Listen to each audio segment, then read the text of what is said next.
Welcome to Pindar Poetry. We hope you learned something new. In this video, I will explain how to drift in a BMW 5 Series. First, locate a large, empty, and safe area, like a private track or skid pad, ensuring it's far from any public roads or obstacles.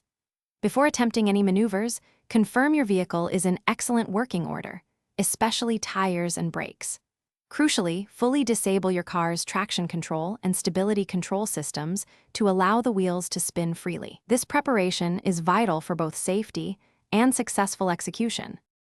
To initiate a drift, approach a corner at a moderate speed, perhaps between 30 and 40 miles per hour.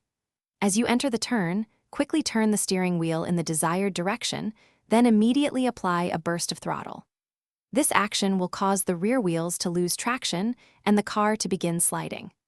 Another method involves a quick handbrake flick to momentarily lock the rear wheels, initiating the slide before applying power. Practice both techniques to find what works best for you. Once the drift begins, immediate countersteering is essential. Turn the steering wheel rapidly in the opposite direction of the slide to prevent spinning out. Your throttle input is key to maintaining the drift. Gently modulate the accelerator to control the rear wheel speed and the car's angle. Remember to look far ahead, focusing on where you want the car to go, rather than fixating on the immediate slide. This helps your body naturally guide the vehicle through the turn. To smoothly exit the drift, gradually ease off the throttle while simultaneously unwinding the countersteer, allowing the car to regain traction and straighten out. Always prioritize safety. Drifting should only be attempted in controlled, legal environments with proper safety precautions.